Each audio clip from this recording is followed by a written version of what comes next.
Is your debt causing you sleepless nights? Knock your debt out with Debt KO. And your debt won't be the only thing keeping you up at night. Debt KO, free impartial advice on all your debt.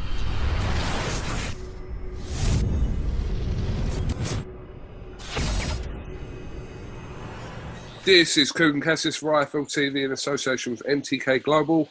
It's Monday morning, it's rather cold. I'm joined by Mr. Eddie HEARN. Listen, mate, it's 11 o'clock and you do look like you've just woken up. I haven't. The barnet looks like, it's like a bit of a cockatiel. Have you noticed? It's a bit of a woo. Ooh. Mate, you'd love to have my hairline, wouldn't you? I'd like to have your hairline. I will do next year when I have it all tidied up. Do you know what, right? I will say one thing, yeah. I felt so sorry for the ring announcer the other day. No, honestly, I did, because what a bear, but I felt so sorry for him. Have you seen his apology video as well? No, I haven't seen that, but I did feel for him, to be honest with you. Yeah. It can happen, can't it? It does happen. It can. Ultimately, it's your responsibility. You know, and when you're in a job like that, it's your job to get it right. And when you don't get it right, and you get it wrong in that kind of way, it's not the best. No, but we all listen. And the fight was shit. So you know that was not the best spectacle. Didn't help. But no. And you know you build this fight, you expect a great fight, you get a poor fight, and then you know the announcer does that, and then it's like, oh my god, you know. So, but the fight was so average that actually the ring announcement was the highlight, you know. But if the great Michael Buffer can refer to Darren Barker as Darren Baker, yeah, that's not as catastrophic as announcing a split decision and basically getting the city wrong where the fighter's from. I mean, that was one of the biggest gaffes I've ever seen. But mistakes happen. We all make mistakes. Come on, mate. Even you've made a few over the years. Of course. And that, you know, the MC, again, he will. I mean, as many great things as Michael Buffer's done, people will always talk about Baker. So this MC just has to accept that people will always talk about him saying from the city of Philadelphia, Brooklyn, sorry, you know, in the announcement. But he'll come again, you know. It ain't the end of the world, is it? No, it ain't the end of the world. That's what I mean. So just listen, accept that mistakes happen. It took the dairy off the fight, though, didn't it? It did take. It was a poor fight. It was a really poor fight. I mean, what was your assessment of the actual fight? Because I was like, you know, I mean, look, they've talked such a great game for months. You know, Danny was saying he's gonna, you know, get him to respect him. He's gonna do this, and you know, and I was expecting a really, really good fight. Gabe did choose, you know, he put some tactics together with Freddie Roach, which was to box and be smart. But you know, it was just so flat. And I tweeted at the end of the fight saying, no one deserved to win. I mean, who do I thought won the fight? I don't really know. I had arguments for each guy. Gabe boxed really well, outboxed him a little bit at times, and Danny had the more sort of telling punches, but there weren't many of them. It was just, I sort of finished the fight saying, I have no idea who's won. And it was disappointing. I can't lie. You know, I watched the full 12 rounds. It was 5 o'clock in the morning, and I just felt that, you know, Danny was very honest in his post-fight interview where he sort of said, I don't know, just the atmosphere and everything, it just felt like a sparring match at times. And that's what it looked like. It looked like two guys that had basically decided that I can get through this fight and win this fight by sort of not really getting involved and just moving around and boxing. It's not what we want to see. We want to see two geezers go in there to back up everything they've been saying and go and knock 7 kettles out of each other. I mean, that is the fight. That's what we want as fight fans. You know, I spent 2 nights this weekend being a fight fan, right? So I was a fight fan watching our card from Florida, and I was a fight fan watching the BT card on Saturday night. And sometimes that's good for me to be the fan and sort of understand everything that's going on and digest everything that's going on. And as a fan, I was really disappointed with Jacobs against Rosado. Of course I was. And I think it was an opportunity for Danny Jacobs to go in and make a statement at £168, and he didn't do it. But, you know, just like the MC, we all make mistakes. Sometimes you don't perform. And Danny Jacobs is a tremendous fighter. And, of course, he'll land a big fight at 168. And for Gabe, you know, What I did just he felt tweet that... you, Ed? Right? What did Rosado tweet you? I can't remember. He tweeted you saying... He responded to my tweet saying, I don't think either fighter deserved to win. He's like, how can I not deserve to win? You know, I outboxed him. But the truth is Gabe had a chance in a closing rounds, I felt, to close it out. You know, what Gabe was doing was relying on the fight to be very close and trying to nick it by just staying out of trouble and boxing. This is my opinion as a fan. I actually think that if Gabe would have put his foot on the gas, Danny was so sort of unresponsive in the fight that if Gabe would have actually done a bit more, he might have deserved the victory. So he sort of said, I outboxed him. I'm not getting any credit for outboxing him, blah, blah, blah, blah. But again, you know, I can only tell you as a fan, thought it was a very average fight. Just honest opinion. So, Saturday night, were you surprised about the result of the fight between Dubois and Joyce? I suppose so. I mean, again, I watched it as a fan, you know, loads of comments about, you know, what I was watching, but that's all kind of irrelevant to this conversation. Was I surprised? There were a few things that happened from the ring walks that made me think Joyce is going to win this fight. And during the fight, I was convinced that Joyce was going to win the fight from very early on the fight for multiple reasons. I guess again, like if you would have said to me, you have to pick a winner, I probably would have picked Dubois early. But I think there wasn't anyone in boxing that didn't say Dubois early or Joyce late. And when I saw certain things during the fight and during pre-fight, I was convinced Joe Joyce was going to win the fight.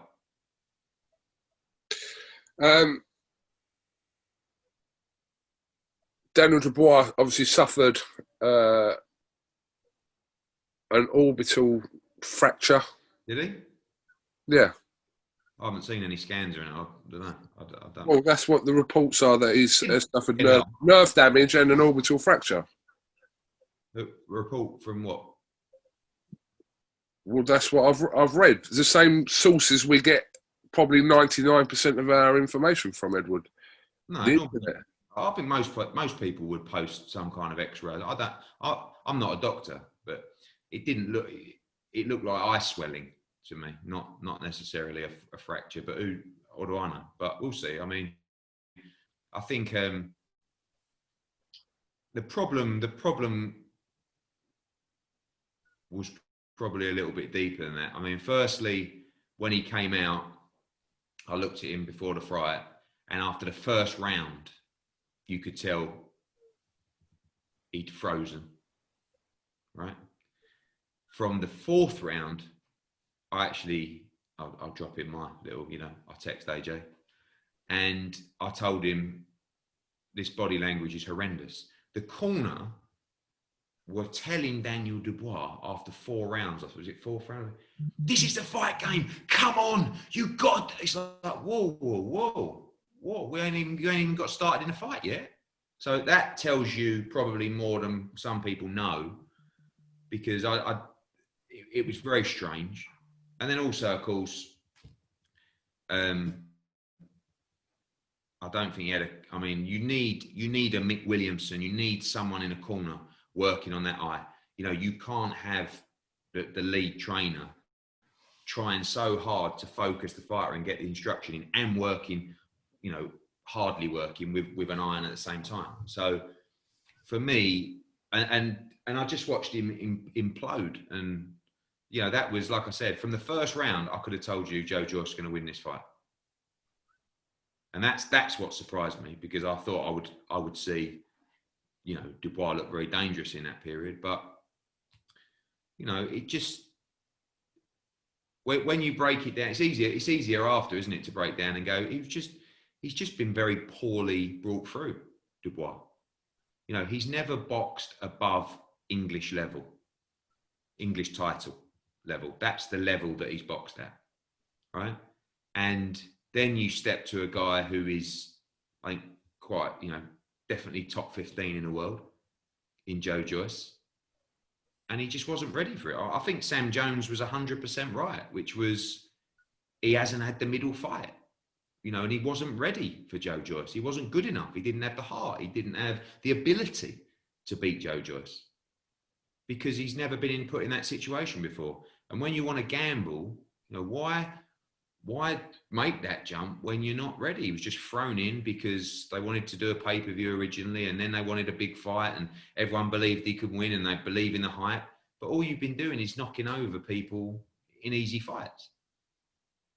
So at some point you have to make that jump. But when you're bringing a fighter through that's so important to, you know, your broadcaster or your business, you just have to make the right jumps at the right time. And unfortunately, the matching's been so poor that they never gave him a Bryant Jennings or even a Lemroy Thomas, you know, or a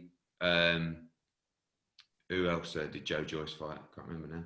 Bryant Jennings, you know, Ustinov, yeah. But I mean, Joe's off. Sorry, Stavern, yeah. Joe's level was, you know, was much, especially the Bryant Jennings fight, because Bryant Jennings is a good fighter. But that was the perfect fight for Joe Joyce, Bryant Jennings. And Daniel has just boxed at English title level. So I think it's very difficult to, you know, as a non-fighter, to start saying he quit, he done this, he done that. You have to really listen to the fighters' opinions. And the fighters' opinions was, of course, he 100% quit. I mean, he sat on his knee and he looked the referee in the eye and he let him count to 10 and he never got up. But any normal person would probably do the same, you know? But we're not fighters, and that's not the game. So, you know, I never think that we should criticize fighters and say he quit, he did this, he did that. But the fighters will tell you that he quit. But unfortunately, fighters are very special people, and to them, what he did was unacceptable. But to the normal person, you know, I don't have a problem with the fact that he quit because it's tough. But I ain't tough. To be a great fighter, you've got to be extremely tough. And you don't, to be a great fighter, you don't look the ref in the eye and let him count you to 10 when you've been put down from a jab. Daniel Dubois is a great fighter. 23 years, though. He can come back from this. 100%. You know, he's a great talent. It's not his fault that, you know, he never got the experience or he wasn't brought through properly. You know, he got put into a fight because everybody believed the hype that he was the real deal. So he'll come again. He's a very talented fighter. If he wants to come again, because again, it comes back to the body language that I saw. Everything that I saw was not good signs that that he has, you know, what it takes to go and fight the big level heavyweights. But he's very young. He's a very good fighter, you know, and he should come back and, you know, have a couple of 8-rounders, get a bit of confidence back. I think, you know, maybe fight for the British title once it becomes vacant, you know, fight. Good. I mean, Fabio Wardley against Daniel Dubois, you know, good fight. But everyone's going to fancy it now. No one fancied it before because he was bowling everyone over. Now everyone's going to look at Daniel Dubois like he has a significant weakness. And the reality is that Daniel Dubois got hit by nothing from Joe Joyce, really, other than a jab. And that was enough to beat him and make him quit. Let's put some respect on Joe Joyce's name. I was going to say, Joe Joyce, fantastic win for Joe Joyce. Is he ready for an Alexander Usyk, in your opinion? I think so. Yeah, I mean, Joe's getting on. And Joe is, I've said before, when you watch Joe Joyce, I mean, if you've never seen Joe Joyce fight before, and even seeing it in the first couple of rounds, a lot of my mates who don't really watch boxing goes, who's this geezer? But they don't understand. He's fucking tough as old boots. his engine is unbelievable. And actually he boxed really well. And again, shout out to Steve Broughton, the trainer. Done a great job stepping up to the plate. That went right under the radar, his part in that. Yeah, exactly. And Joe's just a strong, tough man. I mean, Dubois is a puncher. Dubois hit him with everything he had. He didn't blink. Right? So Joe Joyce is a handful. He's going to be very difficult to beat. But he's also 36, something like that. 34 or 5. Yeah, 35. So he's got to go. And Sam and everyone, they want him to go. They don't want him to defend the British title. So I don't, if I'm Sam and the team, yeah, I'm looking at the WBO and saying if that belt comes up, I might be put in a position to fight Alexander Usyk for the vacant title. And they should take that 100%. He's boxed him before in the WSBs. And it's going to be the same story as in a lot of those fights. Usyk's probably going to box Joe Joyce's ear holes off. But Joe's got to do what he does, come forward. Joe's a big lump. And Joe's got to, keep trying to beat him up, pressure. But, I think, everything was against him, wasn't it? You got Frank Warren, BT, they've stuck an absolute fortune into Daniel Dubois. A fortune, because he was, everything they were doing was resting on this young man. And that's why they made the mistake of pushing him just a little bit too fast before he was ready. But for Joe was an opponent. He was walking out first. He was, and even after in the interview, it is difficult. When you've got two guys going in and you clearly want one to win, like Saturday, because I've had it. A good example was maybe Froch against Groves. When you're working with both guys, but Carl Froch was my guy. Like, I can't say that I didn't want him to win because I did want him to win. It didn't mean you don't wish the other fella, I've given you the opportunity, and that was the same in that situation. They didn't want Joe Joyce to win, and you could see that after. And, it was a massive win for him, massive win. And old little Sam Jones, he's a funny bastard because he does a great job. He's not everyone's cup of tea, but he looks after his fighters. He pushes for his fighters. And it was his night. They got the night, Adam Morley, Sam Jones, Joe Joyce, Steve Broughton, all of that team, they had their night on Saturday. So let them enjoy it. And they deserve it. They deserve the success. They won it against the odds. What was it? One judge had, I think, gave Daniel Dubois the first 5 or 6 rounds. So, it was, they were up against it, and I'm delighted for him, because he's very unassuming, Joe, isn't he? Even in your interviews, I saw some of his interviews with Umar after. I thought it was hilarious because he weren't jumping up and down and singing. No, it. Just the same. Yeah. I think he's a very likeable guy. Did you watch any of the Mike Tyson and Roy Jones exhibition? When I woke up, I went to bed after the Dubois fight, and then I woke up and I watched it. It looked all right. I only saw maybe a minute of clips from the Tyson fight, but he looked all right, no one got hurt, which is a good thing. I thought, it was, I could imagine hardcore fight fans, like through that show, with the rappers, with the Snoop Dogg commentary. You should get Snoop Dogg for one of your commentaries. No, but I can imagine like the hardcore fans were absolutely having kittens. But I thought it looked, from what I saw, it looked like a very entertaining all-round show. It's not going to be for everyone, is it? But I would imagine that if you're not a true hardcore fight fan, it'd be probably quite enjoyable. I'll tell you who's going to be a problem for the division. Jake Paul, mate. I told you in all my interviews, Jake Paul can fight. I'm not saying that Jake Paul's going to go and, obviously win a world title or anything like that, but Jake Paul can beat professional fighters. To what level, I'm not so sure, but You see it all the time. Jake Paul against Conor McGregor. What do you think? What, as a fight, or you're not asking me who wins that fight, are you? In a boxing match, different weights anyway. But no, Jake can fight. Jake can fight. And again, another thing where people just, the hardcore fight fans just can't stand it. But you can't ignore the eyeballs he's bringing to the sport, and KSI and Logan Paul and all these people. So I said, this is why I've done it. You know, now YouTube boxing is like, it's a thing. It's like, mate, I done it. But I done it. I weren't even first. But I've seen it. I know how it works. I know the numbers, and it's phenomenal. But it's how many can you find that can really fight? And you found one, and KSI can fight. Logan Paul can fight a bit, but Jake Paul can really fight. I mean, you know, he puts the work in. So do you have any interest in trying to promote Conor McGregor against Jake Paul? Yeah, fucking right. But listen, Jake Paul against KSI is a monstrous fight.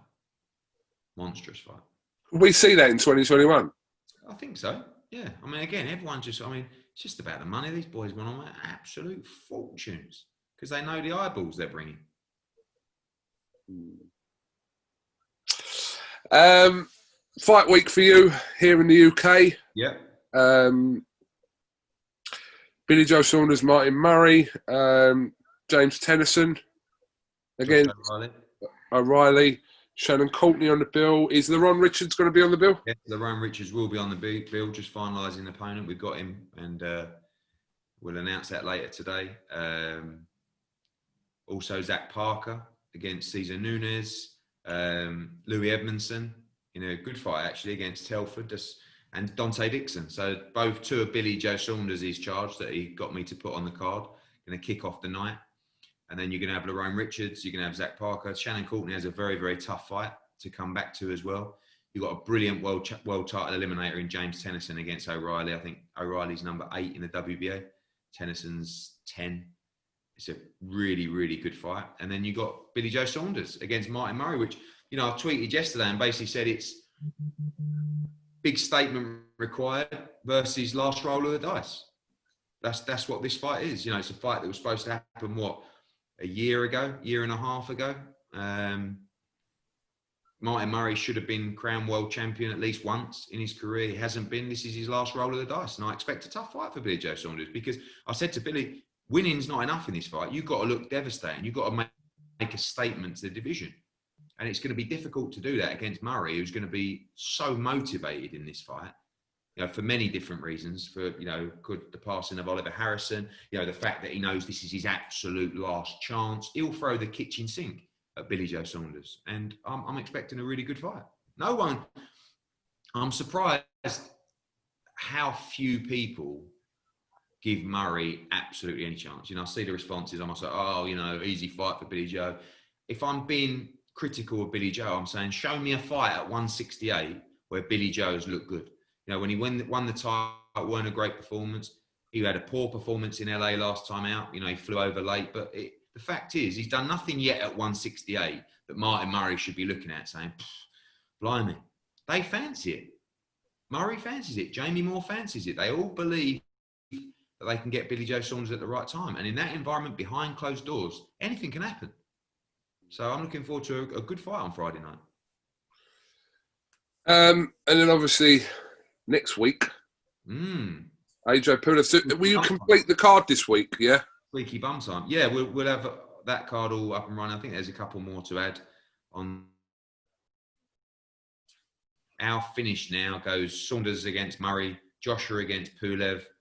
We have our Italian card on the following Thursday. Patera against Boschiera, Gamaliel Fire fighting for the European title. Then we have Golovkin against Eremeta on the 18th. And then we have Smith against Saunders, Smith against Canelo on December the 19th. So it's a massive run in till the end of the year. Of course, next week with AJ, it's just, you know, it's squeaky bum time. It's behind closed doors, or what might not be behind closed doors, but in front of very few people. What's the update on that, Eddie? The update is we have plans pretty much ready to go to bring 1,000 people to that show, subject to council and venue approval. But you will get an announcement for us later this week about what we hope will be that 1,000 tickets will be available to watch AJ on December 12th. Well, hopefully we're moving in the right direction with this. Fingers crossed. Okay, have you got anything else you'd like to add? No, not really. Just I think boxing's flying. I think everyone's talking about boxing, you know. And we've got a huge finish to the year. And then we can just put our feet up for a couple of weeks, have Christmas, enjoy the time with the family, and then crack on for a monstrous 2021 where we go global. Just a quick one, Ed. With your January shows, is your first one back in the UK going to be on the 23rd of Jan? 23rd or the 30th, yeah. Are you doing the 23rd and the 30th? Probably, yeah. Yeah. So Dillian White on one and then Josh Kelly Evanesean on the other. And Florian Marcoux has obviously joined the team as well. Well, I'm trying to get Florian Marcoux on the AJ card, just a little nip in for a little tear up. But the fight I want to make for the Kelly Evanesean card is Florian Marcoux against Ryland Charlton. Yeah. And that'll be a fucking cracker. So, yeah, I think both guys are up for that. We'll look to finalise that with Sam and the team.